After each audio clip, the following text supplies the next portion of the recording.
Bienvenidas, bienvenidos a esta nueva sesión, este nuevo webinar que estamos realizando conjuntamente entre Ditrendia y la Asociación de Marketing de España de preguntas y respuestas sobre el futuro. En esta ocasión vamos a hablar del futuro de la banca y de los pagos.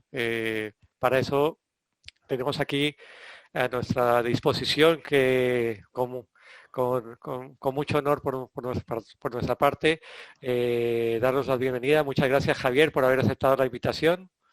Gracias a vosotros. Y muchas gracias, Fernando, por haber aceptado también la invitación a participar. Muchas gracias también a vosotros. Sé que es complicado sacar tiempo de vuestras agendas, que además también la combináis no solamente la parte profesional, sino también, como hemos estado comentando, con la parte académica, con lo cual pues al final los tiempos todavía se restringen más. Así que muchísimas gracias. Comentaros que tenéis a vuestra disposición la etiqueta MKTEFA por si queréis compartir algo a través de las redes sociales. Y recordaros que estamos aquí hablando del libro, del futuro de la banca, los seguros y los clientes tras la crisis de 2020. Esta es la excusa detrás de la cual están esta serie de encuentros digitales que estamos haciendo cada 2 semanas. Este es el 5º encuentro ya y queda un 6º encuentro que lo vamos a celebrar el 14 de abril. Por el tema de la Semana Santa, pues lo hemos aplazado un pelín, una semana más de lo previsto, ¿no? El libro son 65 expertos los que están analizando qué es lo que nos ha dejado la pandemia y qué de esas cosas que nos ha dejado la pandemia van a seguir adelante durante los próximos años, ¿no? Y para eso, pues como os decía, contamos con Javier Amo, que es el director general de Iberia Cars, entre otras muchas cosas, y Fernando Moroy, que es el presidente del Chapter de Madrid de Keiretsu, entre otras muchas cosas, y ambos son coautores del libro del futuro de la banca, los seguros y los clientes tras la crisis. Así que, si os parece, vamos a empezar ya de entrada. Sepáis, los que estáis asistiendo, que podéis preguntar en cualquier momento, podéis utilizar el chat y podéis utilizar abajo tenéis también el de preguntas y respuestas, que trataremos un poco de daros pie en cualquier momento. Así que sentiros libre de escribir lo que consideréis que es oportuno, ¿vale? Entonces, si no os importa, por contextualizar un pelín, Javier, explícate un poco a qué te dedicas, aparte de ser director general de Iberia Cars, y también explica un poco Iberia Cars, que seguramente hay gente que no lo conoce, para que te puedan ubicar un poquito mejor. Bueno, como estábamos comentando antes, llevo en el sistema financiero español desde 1974, pero como dicen los artistas, es que empecé muy joven, no soy tan mayor, aunque pueda parecer lo contrario. Bueno, he estado a lo largo de mi vida profesional en muchas entidades, desde, bueno, pues Barclays como director general, tal. Ahora, básicamente me dedico a presidir un pequeño banco de inversión de capital español en Abu Dhabi, haciendo, bueno, pues fusiones y adquisiciones, compras de empresas, etcétera, en un círculo muy reducido. Un poco la actividad académica que me gusta mucho, dirijo el máster del IEB de mercados financieros, que llevamos 30 años ya con el máster, y luego mi actividad como CEO de Iberia Cars, que es una joint venture entre Banco de Santander e Iberia, por el cual lanzamos medios de pago que unidos a un programa de loyalty, el famoso Avios, que te da puntos para volar, y bueno, también damos una pequeña área de financiación a clientes, etcétera, etcétera. Perfecto. Así, pues nos puedes dar una visión también tanto global como específica de la parte de pagos, ¿no? Sí, porque también, curiosamente, se me ha olvidado decirlo porque es una cosa muy pequeña, pero también estoy en una empresa de pagos en China. Fenomenal. Muy pequeñita. Pues muchísimas gracias, Javier. Fernando, si nos puedes ubicar un poco qué es Keiretsu para aquellos que no lo conozcan y qué otras actividades realizas.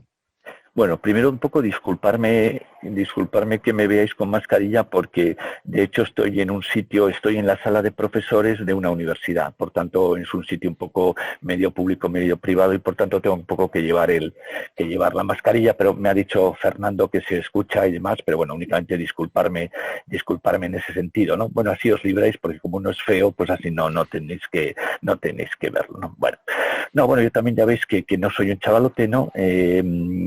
empecé a trabajar en el sector financiero en el año 82, hablábamos un poco antes digamos, de la emisión en abierto con Javier, pues en fin, yo he estado en BBV, he sido su director general de un banco pequeño mediano, y pues en los últimos años en CaixaBank, ¿no? Pues he estado toda la vida en banca, ¿no? Y en las últimas funciones como director de relaciones institucionales, ¿no? De CaixaBank aquí en la Comunidad de Madrid y demás, ¿no? Ya sabéis cómo está el sector financiero, ¿no? Atravesando una problemática coyuntural, que dura muchos años, ¿no? Todo esto de los bajos tipos de interés y de una situación económica pues un poco compleja, con lo cual pues y alguna de fondo más estructural, con lo cual hace como 4 o 5 años me dijeron, perdón, ya no vengas a las 8 de la mañana, ¿no? Pues fenomenal. Entonces me dedico a 3 cosas, ¿no? Una, soy el presidente de una red de business angels que tiene un nombre un poco endiablado, ¿no? Una palabreja un poco ahí endiablada, ¿no? Que parece japonesa, que se llama Keiretsu, ¿no? Nada japonés, son oriundos de San Francisco. Es una red de inversores privados, una red de business angels, ¿no? Lo que hacemos es poner en contacto a startups, a proyectos de emprendimiento que han dado el salto con la comunidad de inversores privados, ¿no? De business angels, ¿no? En España tenemos 4 capítulos, 4 chapters, y en el mundo 50 y tantos, ¿no? Y la verdad es que esto me divierte mucho, me permite estar en contacto pues mucho con startups. De hecho, yo soy miembro también del consejo asesor de alguna de ellas y más. 2, el ámbito académico, soy profesor de finanzas y de alguna otra escuela de negocios, ¿no? Y pues también me divierte mucho, ¿no? En ámbitos fundamentalmente de finanzas, sistema financiero, estrategia, ¿no? Y tercero, tengo una empresa pequeñita con otro socio en el que nos dedicamos un poco a la compra-venta de empresas, ¿no? Pequeñita, ¿no? ¿Y qué es Keiretsu? Pues es simplemente, muy rápidamente, pues es esto, ¿no? Simplemente en España es un foro de inversión, es un punto de encuentro, ahora online, entre startups que buscan financiación, que están entre los primeros 4, 5, 6, una comunidad de inversores privados. Te perdemos de vez en cuando, Fernando, para que lo sepas. ¿Ah, sí? Sí. Sí, se te va un poco de vez en cuando el sonido. Fíjate que en la parte previa funcionaba todo perfectamente y ahora está dando un pequeño problema. ¿Ahora me escucháis bien? Sí, va y Sí, vuelve. se va como un segundo nada más. Vale. Vale, pues como veis, tenemos aquí 2 grandes profesionales que con muchos años de experiencia, pero que además sí han seguido inquietos. El mundo académico es lo que tiene, ¿no? Que te obliga a actualizarte permanentemente y además con muchas inquietudes también del sector financiero en múltiples facetas, no solamente en la parte bancaria, sino también en la parte de inversión y estar en contacto con emprendedores y con inversores, que eso al final, quiera que no, pues te da una visión un poco más global y además a nivel internacional, como ocurre con Javier. Así que muchísimas gracias por haber aceptado. Para entrar ya de lleno, de la crisis sanitaria, ¿qué escenario macro creéis que es el que nos ha dejado esta crisis? Tratando un poco de dar respuestas, ya sé que lamentablemente tienen que ser respuestas breves para que podamos así entrar en cuantas más preguntas mejor, ¿vale? Un poco, ¿cuál sería el escenario macro que creéis que ha dejado esta crisis sanitaria? Venga, Fernando, esa te la dejo para ti. Bueno, pues gracias, Javier. Bueno, pues yo diría de múltiples cicatrices, ¿no? Y hematomas, ¿no? Y yo creo que precisamente ayer mismo, ¿no? Lo podéis documentar mucho más con un informe que hacía el director, me parece, del Servicio de Estudios del Banco de España. Y voy a dar 4 pinceladas muy rápidas para que las preguntas sean muy dinámicas, ¿no? Yo creo que las cicatrices son año 2020, ¿no? Y lo tengo pues aquí apuntado, ¿no? Año 2020, una bajada del PIB de un 11%, cifra absolutamente desconocida, como se dicen los expertos, fuera de los periodos entre guerras, ¿no? Unos 5,5 millones de personas que entre paro, ERTE y suspensión de actividad, ¿no? Una deuda pública de 1,31 billones, en este momento ya hemos llegado al 117% del PIB, y un déficit público del 11,3%. Yo creo que estas son las cicatrices, ¿no? Que deja esta pandemia, dicho de una forma muy cuantitativa y muy sintética, ¿no? Y muy rápida. Y ante ese escenario macro, ¿qué medida afecta al sector financiero y asegurador? O sea, ¿en qué medida afecta al sector? Hombre, el sector le da de lleno por 2 caminos. Uno, porque nos condena a un periodo muy largo de tipos a cero, y no nos olvidemos que la banca es un negocio básico de comisiones y márgenes. Entonces, si le quitas una pata de la cuenta de resultados, que son los márgenes financieros, que incluso son negativos en el 0,40 del Banco Central Europeo, pues es muy dañino. Y luego el otro peligro que está ahí latente, que es el de los impagos, el de la morosidad. Obviamente toda esta gente que están un poco sujetos por los ERTES, etcétera, etcétera, el miedo es que no se está produciendo todavía, pero el miedo es que se produzca de forma notoria y, por tanto, la banca está sufriendo muchísimo porque pues, está teniendo que provisionar de forma absolutamente brutal. Y ante ese escenario, Fernando, ¿la regulación del sector ayuda o está impidiendo que la banca pueda realmente tener agilidad de movimientos ante este escenario? Pues hombre, yo suelo decir en clase que nosotros somos como la doncella esta que no sabemos si nos gusta que nos miren o que no nos miren, ¿no? Hombre, vamos a ver, seamos sinceros, ¿no? Y esto para que no nos escucha nadie ni se está grabando, ¿no? Pues hombre, la regulación le ha venido bien al sector financiero porque le ha mantenido un poco al socaire, ¿no? Yo diría de la competencia, ¿no? En el pasado, ¿no? Toda la regulación, una regulación un poco endiablada, y para los que somos del sector, pues la conocemos, todo eso en términos de solvencia, liquidez, etcétera, etcétera, ¿no? Y esa regulación con la que siempre hemos criticado, pues de alguna manera nos mantuvo un poco al margen de una hipercompetencia que ha existido en otros sectores, ¿no? Y en los que determinadas fuerzas disruptoras como la tecnología, pues ya se lo habían, ya lo han transformado, ¿no? Y por otra, por tanto, eso es y por otra, pues yo diría que también nos ha venido bien, ¿no? Es decir, yo soy un poco optimista, un optimista casi muy grande, ¿no? Yo creo que esta crisis, ¿no? Pues a la banca española la pilla en un momento, pues nada que ver con la crisis del 2008. Y esto fue, pues, todo el proceso de recapitalización y los decretos guindos y todos esos temas de los cuales siempre hemos bramado y hemos estado quejándonos, pues bueno, pues afortunadamente nos han pillado en un momento mejor, ¿no? Y luego, pues yo creo que hemos tenido una gente ahí como el Banco Central Europeo y el amigo Draghi, pues que vieron enseguida la jugada y que realmente han permitido pues que esta crisis, ¿no? Pues a pesar de esas cicatrices que he dicho, pues no. Yo creo que sinceramente el sistema financiero español en este momento, ¿no? Ha jugado otro papel completamente diferente, ¿no? Del pasado. Yo añadiría un tono un poco negativo de la regulación, estando absolutamente de acuerdo con todo lo que tú has dicho. Hemos subido la solvencia en el 2008, que era 8, a 13. Eso implica un desembolso de capital absolutamente brutal, lo cual ha llevado capital que no se puede rentabilizar, lo cual ha llevado al sector bancario a tener la rentabilidad, el return on equity más bajo de todos los sectores que cotizan en bolsa, con lo cual entra en una trampa difícil de salir. Es decir, cada vez me piden más dinero que yo no puedo rentabilizar y, por tanto, mi return on equity desciende automáticamente. Entonces, esa trampa, ¿quién va a invertir en banca cuando tiene el retorno más bajo? Pues tienes que buscar a alguien que invierta porque entonces no llegas a los coeficientes necesarios. O sea, que está ahí en una trampa que hace que sea el sector más castigado desde el punto de vista bursátil. Ahí están intentando todos los grandes directivos de los grandes bancos, ¿no? Intentando por lo menos déjame dar dividendos, ¿no? Déjame hacer algo porque si no hay forma de captar inversión, ¿no? Sí, obviamente les han dejado repartir un 15% de los beneficios y tal, pero que lógicamente no dan una rentabilidad como para hacer atractiva la inversión en un banco, en el sector bancario, básicamente. Por lo menos en esta ocasión no hemos tenido que hacer un banco malo, ¿no? Como surgió en la crisis anterior, ¿no?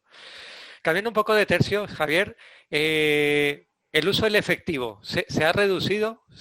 Bueno, nosotros tenemos la visión de que sí, porque se ha ampliado, evidentemente, si no puedes salir, no puedes usar el dinero en efectivo, pero entiendo que hay otra derivada, ¿no? Hombre, sí, claramente el uso del efectivo está muy ligado al fenómeno de la economía sumergida y España, obviamente, es un país de mucha economía sumergida. Hablan los rankings de que estamos en tercer lugar después de griegos y italianos, como no podía ser de otra forma. ¿Qué quiere decir? Que España sigue siendo una máquina de producir mucho efectivo. De hecho, seguimos siendo el segundo país de Europa que más efectivo usa en las transacciones. Es decir, estamos muy elevado. Pero claro, si estamos confinados en casa, ni efectivo y un poco con tarjeta cuando cargas algo a Amazon, al Corte Inglés o a Mercadona. Es decir, que por tanto sí se ha reducido en términos absolutos y quizá en términos relativos, pero eso no quiere decir nada porque la maquinaria de producir dinero, digamos, B, sigue funcionando. Es decir, se calcula que en este momento la economía española en un año normal, hay dos estudios importantes de la UNED y la Complutense y los dos lo sitúan entre el 20 y el 23% del Producto Interior Bruto. Eso quiere decir 250.000 millones de euros. No. Y es mucho dinero. Ante este escenario, Fernando, evidentemente si estamos diciendo que hay unos 5,5 millones entre parados y ERTES, etcétera, y no se ha incrementado tanto la morosidad, como nos comentaba Javier, esto puede ser uno de los motivos, ¿no? El que se produzca tanta economía sumergida. Bueno, yo creo que aquí un poco en el pecado llevamos nuestra penitencia, ¿no? Yo creo que yo me acuerdo, pues esas reuniones en banca, ¿no? De toda la vida, ¿no? En el que por un lado intentábamos impulsar, ¿no? El tema de los medios de pago, el tema de las tarjetas. Y por otra parte teníamos la red de cajeros automáticos más densa del mundo, ¿no? Por detrás de Japón, con lo cual teníamos una profunda contradicción interna dentro del propio sector, dentro de la propia industria, ¿no? En el que, como digo, intentando fomentar medios de pago y colocándole a la gente la mayor red de cajeros por habitantes, ¿no? Fomentamos el medio de pago solamente para que lo uses para sacar el dinero en efectivo. Eso es. No, nosotros hacíamos la broma de decir, mira, lo que va a hacer la gente es ir al cajero, se saca sus 40 euros para ir a cenar y con eso paga la cena con los 40 euros que ha sacado del cajero, ¿no? Esto es una contradicción en términos de marketing brutal, ¿no? Porque ¿cómo le estamos colocando la mayor red de cajeros del mundo por detrás de Japón por esto, ¿no? Pero bueno, esto yo digo, por eso digo que a veces un poco en el pecado llevamos un poco la penitencia, ¿no?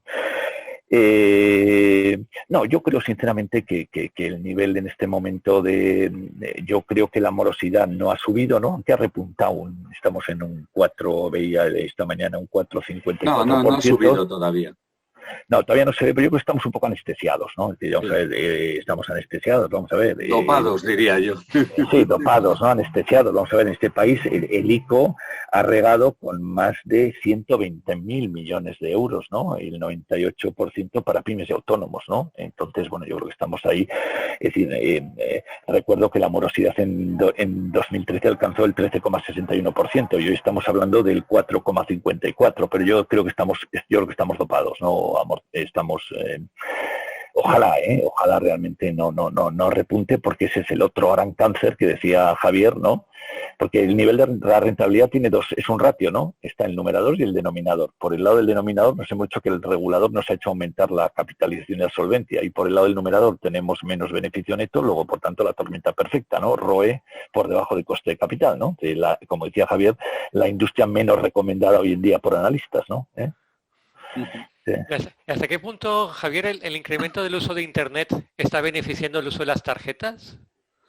Hombre, obviamente bastante, porque, está el fenómeno PayPal y algunos fintechs que han ido apareciendo, pero en general la compra se sigue haciendo todavía por Internet con tarjeta. Claramente eso se lo está fomentando muchísimo. Y antes la gente, todo el mundo iba al supermercado y pagaba en efectivo, y ahora cuando haces el pedido que te lo traigan a casa tienes que pagar con tarjeta.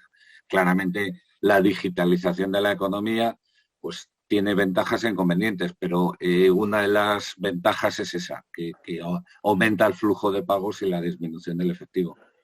Y ahí, Fernando, el cierre de oficinas bancarias hará que se reduzca esa red de cajeros. O sea, esto es un tema que va a ser cada vez más cada vez vamos a encontrarnos con menos cajeros disponibles en la calle, y eso terminará fomentando el uso de las tarjetas, el uso de los medios de pago.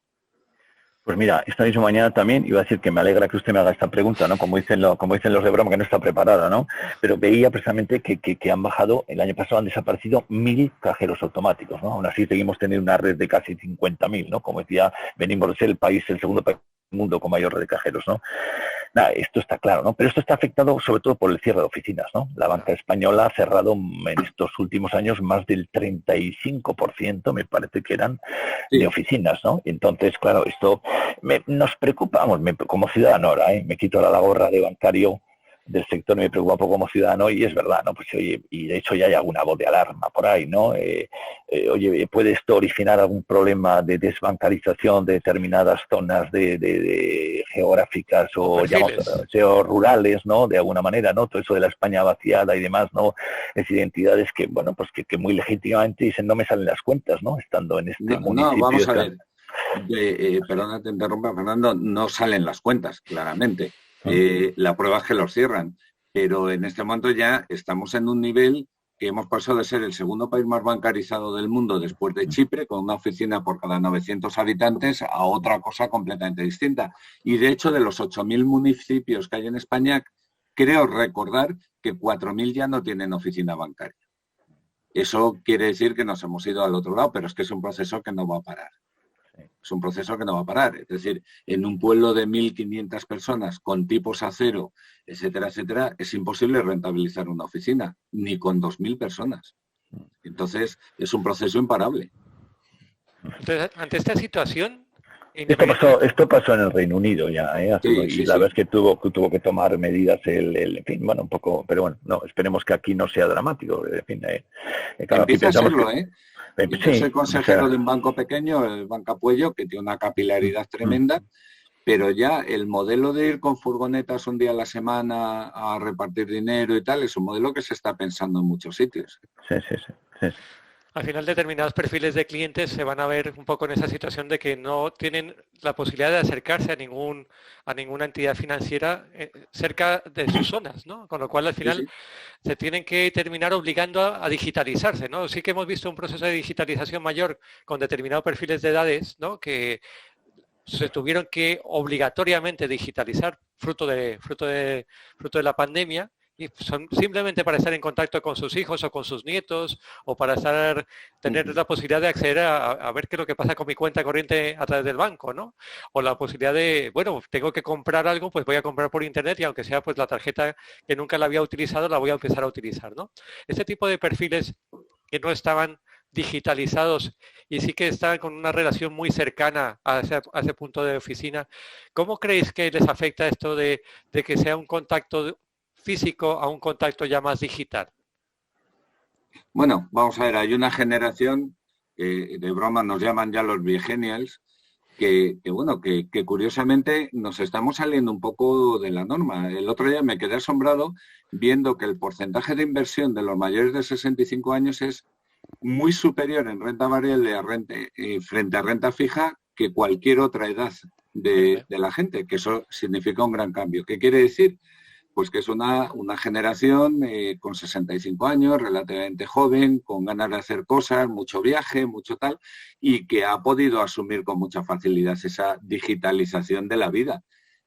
No está costando tanto. Hombre, mi madre, que tiene 22 años, pues me cuesta un poco más, y ya he conseguido que con el iPhone podamos hablar viéndonos y todas esas cosas, pero no cabe duda que...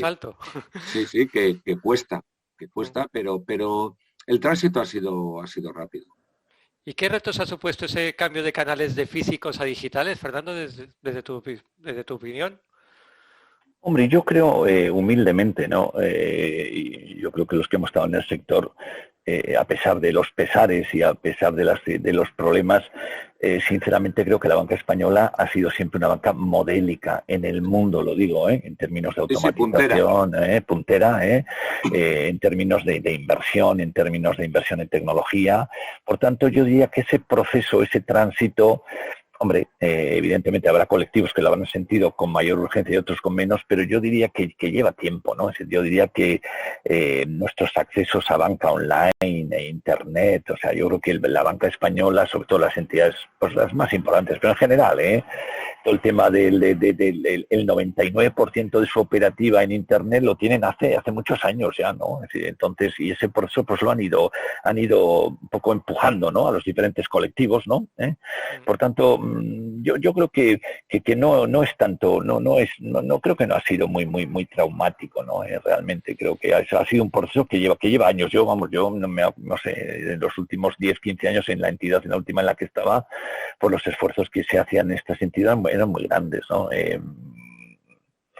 Yo diferenciaría entre dos aspectos. Uno, la transaccionalidad, que ya está asumida al 100%. Yo diría, nadie va al banco a hacer una transferencia, nadie va al banco a comprar valores, nadie va al banco a hacer determinadas cosas.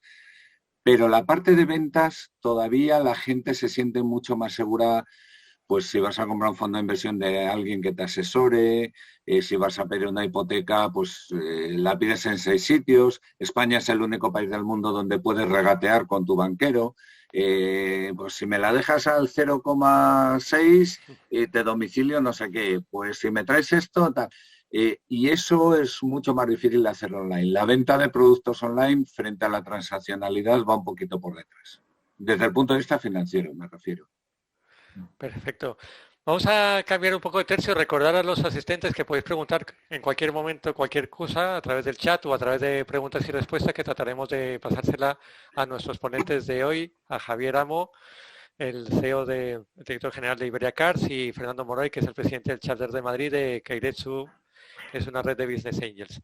Vamos a hablar un poco de cómo veis este 2021. Una vez que ya hemos pasado toda la parte de la pandemia, que evidentemente deja muchas cicatrices, como habéis comentado, lamentablemente también ha dejado muchas vidas humanas por detrás. Evidentemente eso nos afecta a todos. Pero ¿cómo veis un poco este 2021 desde el punto de vista del sector? Pues mira, bueno, venga, Fernando, te dejo a ti la pregunta, que esta es más difícil. Los dos. Venga, Sí, Fernando, bueno, empieza tú. Venga, empiezo yo. Vamos a ver. Yo creo que los dos problemas coyunturales, estructurales que tiene el sistema financiero, pues no se han solucionado. Uno de ellos no tiene pinta, los bajos tipos de interés. ¿Me escuchas? Sí, pero se te pierde de vez en cuando, ¿eh? ¿Ahora mejor? Sí. Ahora mejor, ¿no? No, decía que los dos problemas que tiene el sistema financiero, en teoría coyunturales, pero que duran mucho tiempo, pues no se han solucionado. Uno tiene que ver con los bajos tipos de interés. Nuestra industria es un sector que vive mal en atmósferas de bajos tipos de interés, ¿no? Esto es evidente, ¿no? Y eso que parecía coyuntural, pues ya llevamos muchos años, ¿no? Dos, nosotros vivimos de los clientes, vivimos de la actividad de los clientes. Si a nuestros clientes no les va bien, pues a nosotros no nos puede ir bien. Entonces, la actividad económica, sobre todo en algunos sectores, pues evidentemente pues se ha deteriorado muchísimo, ¿no? ¿A qué va a estar sometido esto, a mi entender? Pues es a la variable médica, ¿no? En la medida de que la variable médica y todo el tema de vacunación y variable médica se vaya solucionando y, por tanto, la actividad ojalá vaya a recuperar. ¿Habéis visto justo el informe del Banco de España de ayer, ¿no? En el que rebajaba la previsión precisamente de crecimiento de nuestro país, porque el primer semestre está siendo más débil de lo que se pensaba, ¿no? Y bueno, pues ahora estamos apostando un poco todo al segundo semestre. Yo creo que esto, si el tema médico, el tema vacunación y el tema médico mejorase, pues evidentemente los sectores económicos van a incorporarse a esa mejora. Les va bien, pues a los bancos les irá bien, ¿no? Porque habrá, y si no les va bien. Esto, cuidado, sin haber solucionado el problema coyuntural de los tipos de interés, ¿no? Entonces yo creo que esto, es decir, y luego hay otro problema de fondo, desde mi punto de vista, pues es este, ¿no? Que hablábamos, que esto es de la transformación digital y toda la forma en la que hoy los nuevos consumidores quieren relacionarse con su entidad financiera, que no es la misma con la que nos relacionábamos nosotros, ¿no? Por tanto, yo creo que resumiendo, el ámbito coyuntural de los tipos de interés va a seguir siendo un gran problema, y dos, el ámbito económico, bueno, vamos a ver si eso va a estar muy, a mi entender, va a estar muy condicionado por el tema médico. Yo estoy absolutamente de acuerdo en el diagnóstico. Creo que hay una demanda embolsada que va a reventar en algún momento. Por ejemplo, en el mundo de los viajes va a ser algo alucinante, es decir, la gente está como loca por viajar. Bueno, pues hay ganas. Restaurantes, etcétera. Ahí hay un tema. El gran peligro sigue siendo la morosidad. Estamos en máximos históricos de depósitos bancarios. O sea, nunca en la historia de España había tenido tanto depósito bancario como tiene ahora. La gente está ahorrando, primero porque no puede consumir y segundo porque tiene miedo. Por tanto, eso a los bancos curiosamente les está perjudicando, no beneficiando, porque un banco cuando tiene un depósito bancario no sabe qué hacer con él en este momento, porque no puede invertir a tipo cero o a tipo negativo, entonces, ¿qué hago con este dinero? La prueba es que muchos bancos están empezando a cargar por los depósitos, porque es que no sabemos qué hacer con ello, porque no existe margen. Estoy muy de acuerdo que va a depender mucho de la vacuna, pero los bancos, además, dentro de ese problema estructural, que son los tipos de interés, pues tiene 4 grandes problemas específicos de la banca. El primero es una pérdida paulatina de la distribución de productos financieros y de la financiación. Es decir, en España y en Europa en general, el 80% de la financiación a empresas viene de bancos y un 20% de mercados. Lo miras en Estados Unidos y la financiación bancaria a empresas es solo el 18%. Y el resto es a mercados. Ese proceso, que es el capital riesgo, el venture capital, el MARF, el no sé qué, está haciendo que los bancos pierdan mucho peso en la financiación. Segundo, hay una situación de desprestigio brutal. O sea, yo casi prefiero decir que trabajo de bandolero en Sierra Morena que decir que trabajo en un banco, porque está mal percibido. La prueba es que la banca está absolutamente judicializada. Todo lo que hace, hay alguien, los Arriaga, los no sé qué, que le demandan, los jueces tienen una presión social por no darle la razón a un banco, que es una cosa muy fea. Entonces, bueno, pues son capaces de llegar a situaciones extremas, como se están llegando. Tercero, bueno, pues están ahora sumamente controlados. Y cuarto, que es lo mismo, la regulación pues cada vez es más exigente. Se habla de volver a subir ratios, y los bancos no pueden captar ese dinero, como decíamos antes. Y finalmente, pues hay una realidad muy básica. Cuando tú no puedes ganar más dinero, lo que tienes que hacer es gastar menos. Si no puedes atacar la parte de los ingresos, tienes que atacar la parte de los costes. ¿Cómo se ataca la parte de los costes? Por lo que hemos visto. Y segundo, concentraciones bancarias. ¿Tú ves que va a haber más concentraciones de cara al futuro? Yo creo que sí. O sea, cierres de oficinas y concentración bancaria. Claro.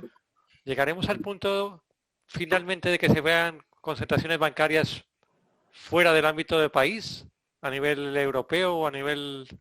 Pues yo creo que puede darse, debería darse, pero no solucionas el gran problema, que es la generación de sinergias. Si mañana un banco español se junta con un banco alemán, no hay sinergias.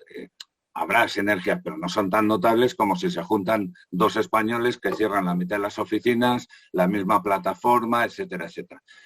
Por tanto, yo creo que tiene que haberlas y la presión regulatoria es muy fuerte para que haya concentraciones, pero va a costar mucho más que las haya supranacionales. Y Fernando, ¿y la internacionalización de la banca, por ejemplo, que sí que se hizo con éxito por parte del BBVA y por parte del Santander en Latinoamérica sobre todo, aunque también en Europa y en otros mercados como el americano, etcétera, es otra vía posible para tratar un poco de contrarrestar ese problema de rentabilidad aquí en Europa? Sí, bueno, vamos a ver. La concentración, yo siempre digo esto en clase, ¿no? ¿Va a haber o no va a haber? Pues yo creo que esto nadie lo sabe, ¿no? De hecho, en este momento tenemos 2 gordas muy andadas. O sea, ahí tenemos 2 andando muy gordas, ¿no? De mi antigua Caixa con Bankia y Liberbank con Unicaja, ¿no? Yo siempre pongo este ejemplo en clase, ¿no? Digo, vamos a ver, aún así sigue habiendo como 10 o 12 entidades financieras, ¿no? Bueno, bancos. Bancos, quería decir, ¿no? Oye, mirad, y digo, vamos a echar un vistazo, por ejemplo, al sector telefonía móvil, ¿no? A nadie le sorprende que en este país haya 4 operadores prácticamente, ¿no? 4. Si tú le sumas la cuota de mercado de Movistar, de Vodafone, de Orange y ¿quién me queda por ahí? De este otro más móvil ahora que acaba de aparecer, pues son más de un 90%. Es decir, igual no son comparables, ¿eh? ¿Pero cuántos ganan dinero, Fernando? ¿Cuántos ganan dinero? No, bueno, hombre, Telefónica y esto sí, ¿no? Quiero decir, o sea, la concentración, lo que quiero decir con esto es decir, oye, ¿cuántas entidades, la pregunta está del millón, ¿no? ¿Cuántas entidades habrá en el futuro? Pues yo creo que no lo sabe nadie, ¿no? Ahora bien, decir, mira, vamos a mirar a otra industria, ¿no? Es una industria donde hay 4 operadores, ¿no? Si cabe en este país 10 operadores, pues no lo sé. Yo tengo mi opinión, ¿eh? Yo tengo mi opinión es que no, pero bueno, es una opinión seguro sometida a error, ¿no? Y luego, bueno, de hecho, ayer mismo el gobernador del Banco de España seguía instando a esto, ¿no? A que las entidades financieras, pues, de alguna manera ajusten la parte de abajo de la cuenta de los dos que decía Javier, ¿no? Apunten los gastos. Dos, que se concentren en sus países, y tres, que se produzcan concentraciones transnacionales. Hay un gran freno con la concentración transnacional. Mientras no se solucione definitivamente el problema, el proyecto de unión bancaria, y el proyecto de unión bancaria hoy está parado con todo el tema, como sabéis, de los dos pilares iniciales se han puesto en marcha, pero falta el pilar del Fondo de Garantía de Depósitos, que lo tiene un poco frenado ahí Alemania. Pues es muy difícil, es decir, es muy difícil que veamos, lo veremos, la siguiente, pues, veremos una, porque es la que tiene ya sinergias a futuro. Cuando ya hemos extraído todas las sinergias en nuestro mercado doméstico, pues habrá que pensar en una transnacional, ¿no? Lógicamente, de un gran banco español con un gran banco francés o italiano, etcétera, ¿no? Yo creo que ese tema va a estar un poco parado todavía hasta que no se produzca todo el tema de unión bancaria y la implantación del mercado de capitales real, ¿no? Y luego otra cosa distinta es lo que tú dices, yo creo, Fernando, ¿no? Y eso por lo menos la banca española lo ha hecho muy bien, ¿no? Esto también lo ha hecho hace 20 años, ¿no? La primera vez que el Santander va a Latinoamérica o el BBVA, pues estamos hablando de cosas de hace 20 años, ¿no? De compras de negocios, ¿no? No sé, compras de negocios para diversificar tu fuente de ingresos. Yo creo que eso está muy bien, y el dinero y el dineral que ha ganado y que gana el Santander en Brasil, sobre todo el BBVA en México, pues eso es lo que no está escrito, ¿no? De hecho, o sea, eso es otro tema, ¿no? De alguna manera la búsqueda de otros mercados internacionales, que eso la banca española lo ha hecho hace 20 años y lo ha hecho muy bien, ¿no? Sometida un poco siempre al momento del ciclo económico, ¿no? Son países, como sabéis, con una volatilidad económica importante, pero claramente muy exitosos, ¿no? Santander y BBVA han sido muy exitosos en esos mercados, ¿no? Creo que son dos cosas distintas. Sí. Una pregunta del público. ¿Qué opináis de las criptomonedas como monedas de uso en el presente futuro? ¿Os pueden desbancar en un futuro al sistema monetario debido a su descentralización? Yo sé que quiero contestar yo primero, Javier, aunque luego te voy a dejar, porque es que yo soy muy beligerante en clase, ¿no? De hecho, vaya, bienvenido, porque somos dos, con lo cual vamos a volcar el barco si nos vamos los dos del mismo lado. Bueno, con dos matices, además muy claros y muy cortitos. Punto número uno.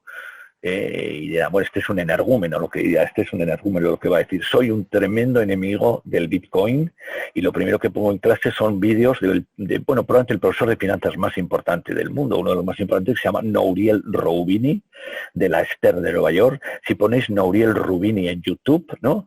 No es que lo diga este pobre, este humilde Fernando Moroy, no, si lo dice probablemente la persona que anticipó la crisis financiera, probablemente es el profesor de finanzas más descargado del mundo, Nouriel Roubini, insisto, en YouTube, y vais a ver, creo que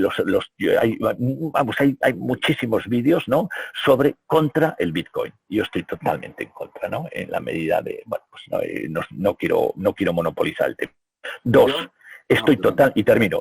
que estoy totalmente a favor, y creo que va a ser un triunfo, es alrededor de la moneda digital encabezada o liderada por los bancos centrales. Es decir, yo creo que el euro digital, aquí también digo lo contrario, y creo que además su implantación y su entrada en vigor, no sé si hacer aquí un poco de pitonizo, yo creo que en menos de 2 años estaremos de alguna manera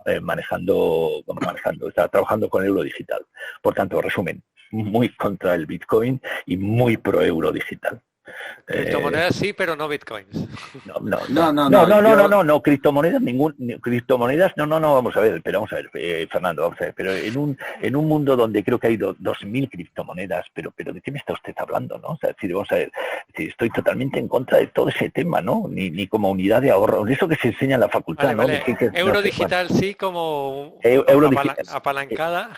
Yo creo que divisas digitales emitidas por los bancos centrales es hasta necesario. Las criptomonedas tienen yo también soy enemigo porque tiene una serie de problemas estructurales tremendos. Primero, se ha convertido en un refugio del dinero sucio y dinero negro de las mafias, etcétera, etcétera.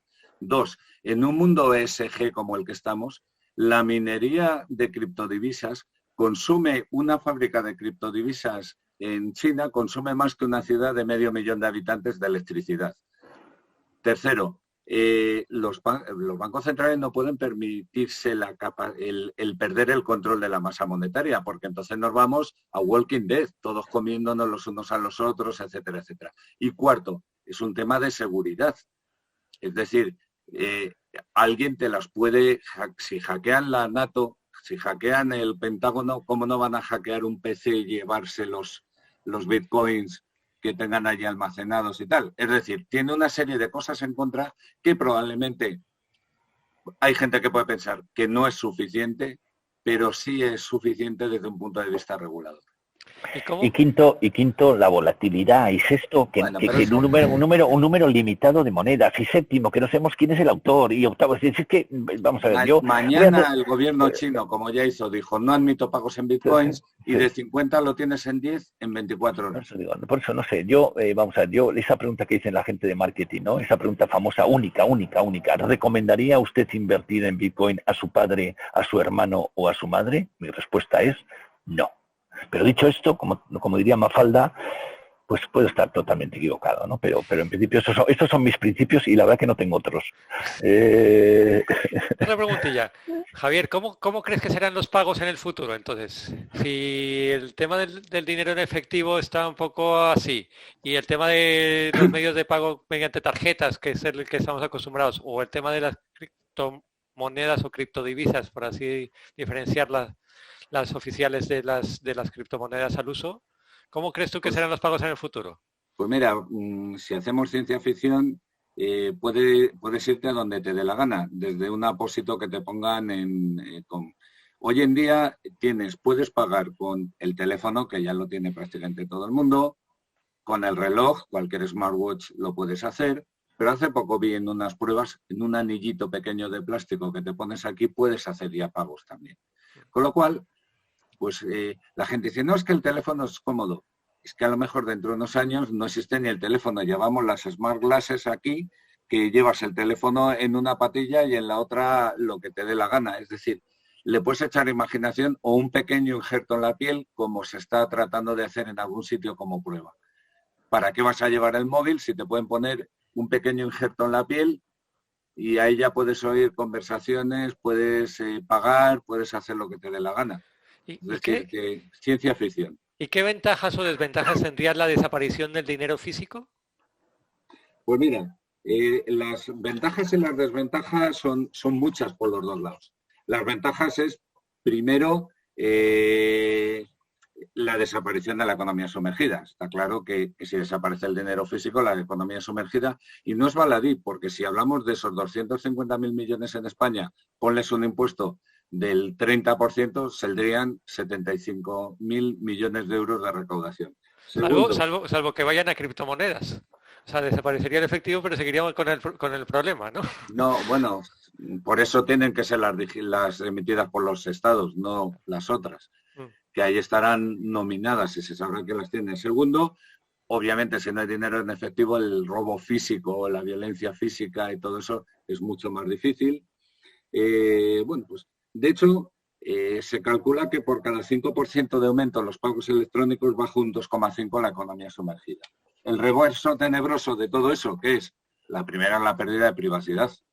Es decir, si está todo registrado, pues tú no puedes tener gastos que de alguna forma quieres que no se sepa y todos estamos pensando en cuáles son. Bueno, pues para los estados sigue siendo más barato emitir en general moneda que deuda. Al final, cuando el estado emite moneda, está adquiriendo deuda perpetua que nunca va a tener que devolverla, teóricamente. Pérdida del control monetario y, bueno, pues la dependencia tecnológica, obviamente.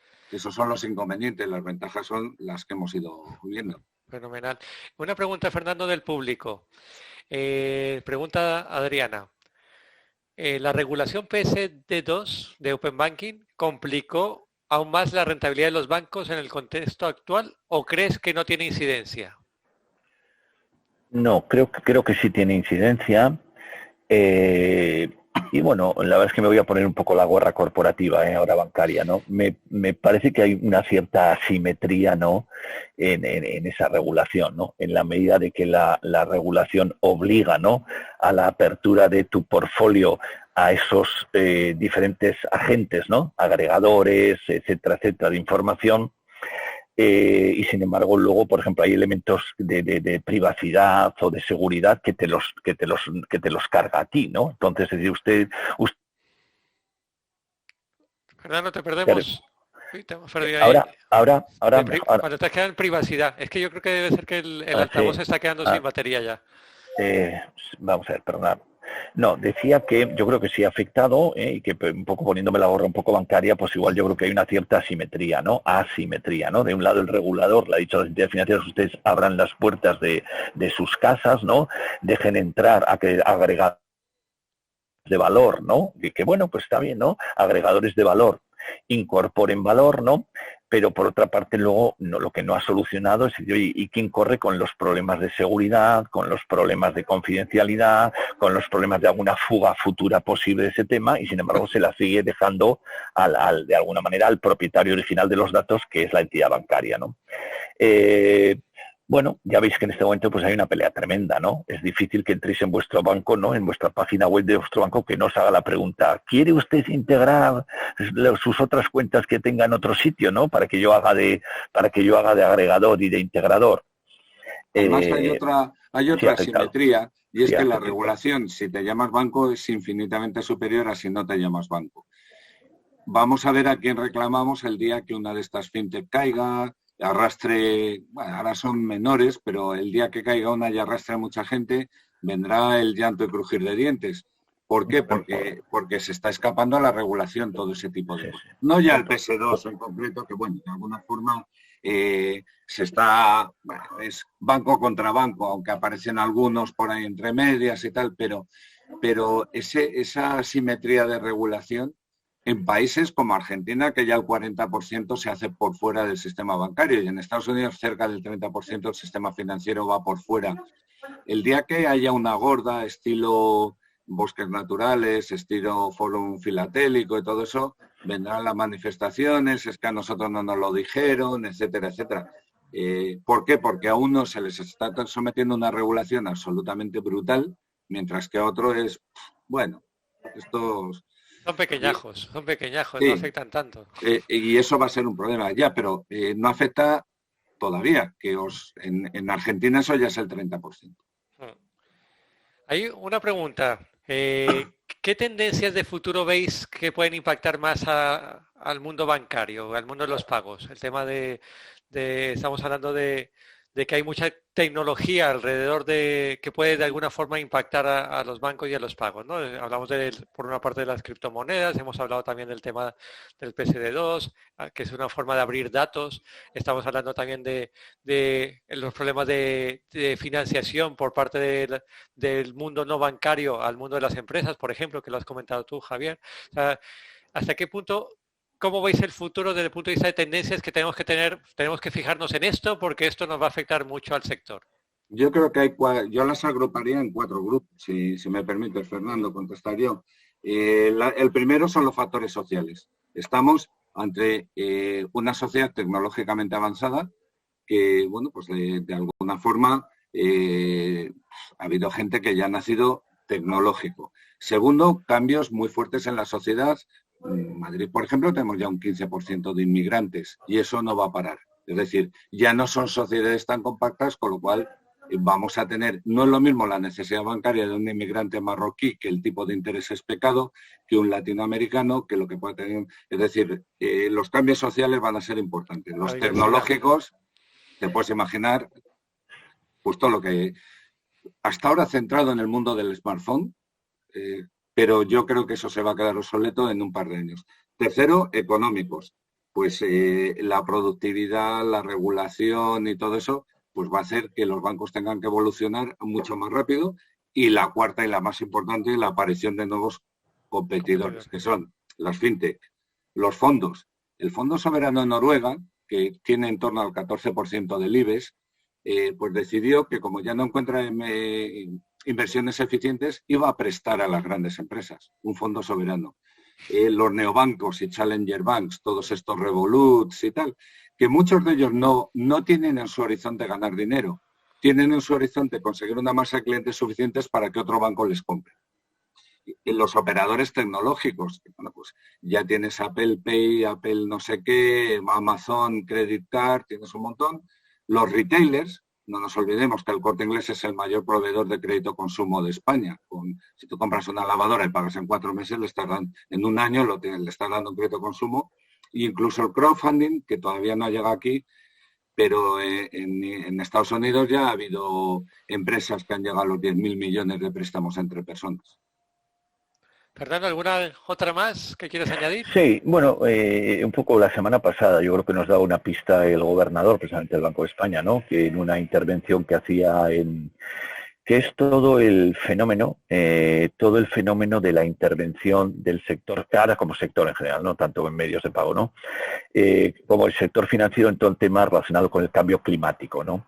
El sector financiero como tal no somos un sector que tengamos por nuestra actividad normal, ordinaria, que tengamos un impacto importante en, por decirlo así, en huella de carbono o impacto climático. Sin embargo, nosotros sí financiamos actividades de empresas y de sectores que tienen un gran impacto y que van a tener que experimentar una... Fernando, te hemos perdido. Sí.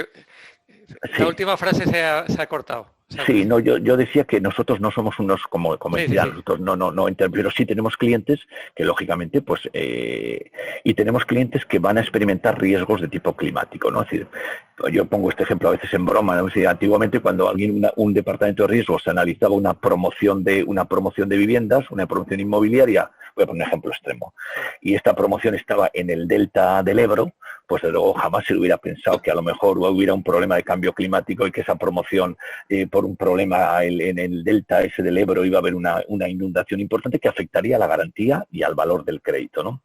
Luego, por tanto, el sector financiero va a tener que estar atento, y yo creo que lo expresaba muy bien el Banco de España, ¿no?, a todo el tema de la transición derivado de la transición que van a tener que hacer sus clientes y sus garantías derivados de todo esto del cambio climático, y de la propia transición. Entonces yo creo que una tendencia que también vamos a oír hablar mucho del sector financiero en los próximos años es cómo el sector financiero participa de esa transición en todo esto, ¿no?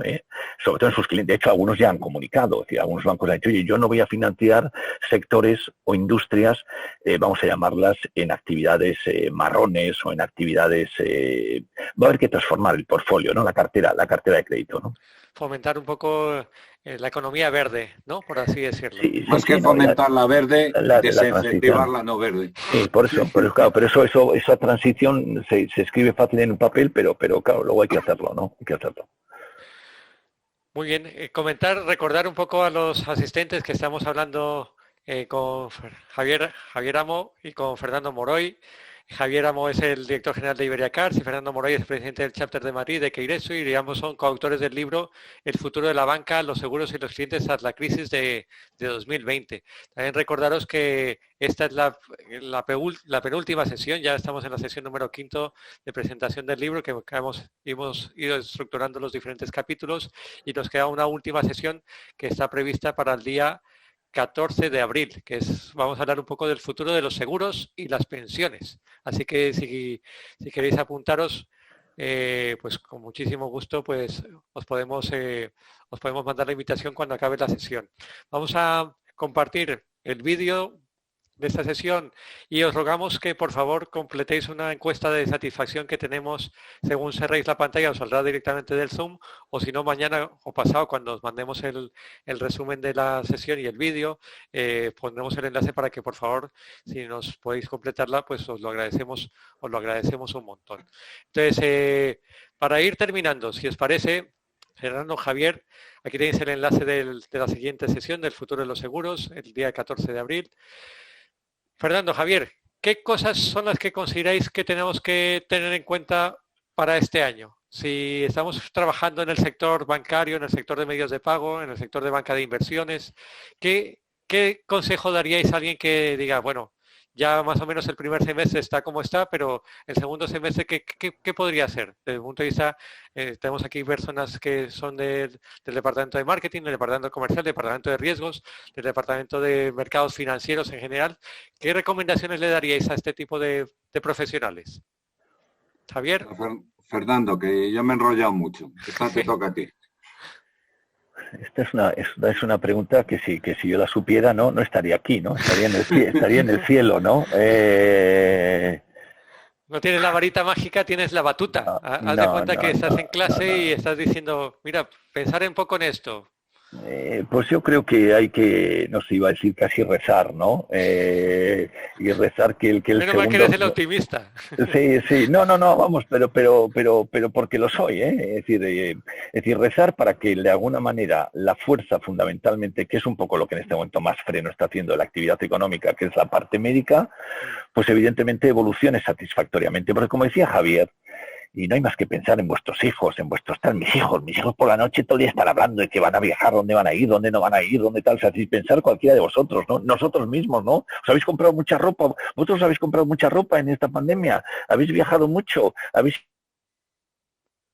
pues lo que le pasa a uno supongo que le pasa a mucho. Entonces yo creo que en la medida, esta no es una crisis, esta es una crisis que no, es una crisis especial, es una crisis un poco forzada, ¿no? De oferta. Por tanto, en la medida que seamos capaces de normalizar esto, estoy convencido que la gente va a viajar, que la gente va a consumir.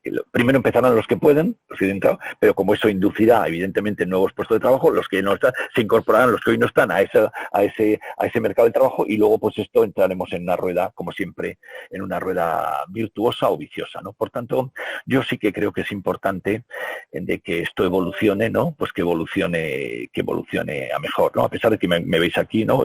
Antes un poco los que sois nuevos, únicamente disculparme porque estoy en un sitio un poco medio público, medio privado, ¿no? En la sala de profesores de una universidad, para los que no hayáis llegado un poco más tarde.